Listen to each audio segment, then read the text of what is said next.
So Matt, hemp is legal to be grown here in North Carolina. You've had some new developments. There's been some mix-ups with DEA getting seeds or clones.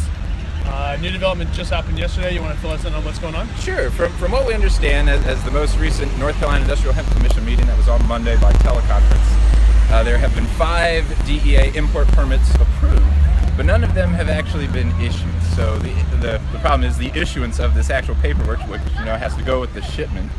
This is talking about the certified seed varieties from Europe. The problem is we've got people approved in North Carolina for that permit, including our business, Hempleton Investments, but they're not giving us the permit, and we are running out of time. We've got maybe 2-week window left before we want to get an outdoor planting in, and we're just afraid that there's another outfit that has $200,000 worth of seed just sitting on a dock in Italy.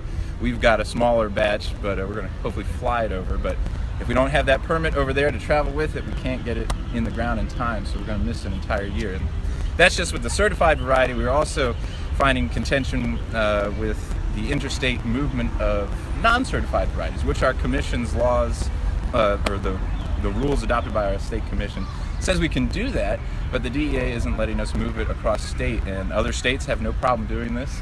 And we want the North Carolina Industrial Hemp Commission to take a stronger stance, which they are, in asking the North Carolina Attorney General's office to request a temporary restraining order to stop the DEA's infringement on the legal movement of industrial hemp product in this state, or else we're going to miss this season. And so that's the issue. Time is of the essence, and Farm Bill says we can do this. Omnibus Bill says the DEA can't spend any money stopping this, and in state here in North Carolina, we have the rules have been adopted to grow industrial hemp. What's the holdup? Let's get government out of the way. So the DEA essentially has been sued at least 3 times, maybe a 4th time in the last 6 months, for contempt, for violation of the omnibus, spending money in contravention of 7606, yes, preventing clones in this example from Kentucky coming into North Carolina.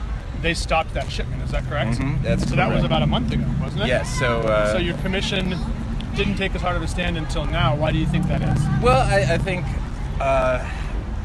we need that farming mentality more represented on the commission, and there's some great voices on the commission, and in general, the commission's done a great job of moving this forward. But why would we stop now?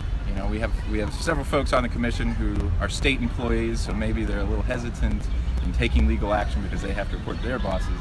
But we're operating in the right here. We have federal legislation that says we're allowed to do this, and we have state legislation to do this. How can an enforcement agency write new laws and stop this from happening? We think they're infringing and spending money where they're not allowed to at this point. Correct. I don't think it's a thing. I think it's pretty much stipulated. Yeah. So we're here today at the Capitol of North Carolina in Raleigh. We're going to do a rally in Raleigh here in a little bit. Then we're going to go meet with Senator Tillis' office. He is on the Senate Judiciary Committee. So we'll go meet with him as well. We've met with him in D.C. a couple times. That's I know right. You've met with him a couple more than I have, obviously. And then we're going to go from there to go see the Attorney General, hopefully, and speak with them and their office and see if we can convince them that, not even convince, just put the case out that farmers here in North Carolina need this crop. And if we miss these next 2 weeks, we miss this year. And this stuff still has to travel from Europe to certify. You still got to pay for it. You still got to incur the cost. You still got to sit on an inventory. So there's a real harm being done by the DEA. There's economic harm as well as social harm by continuing their illegal activities. So we estimate it close to $500,000 right now in North Carolina has been invested, which is now all up in the air. And so there's some upset farmers, there's some upset investors and aggregators. It's a big deal. There's actual fiscal and economic harm happening. So hopefully the Attorney General will see that. And So thanks for being here, Rick. Yeah.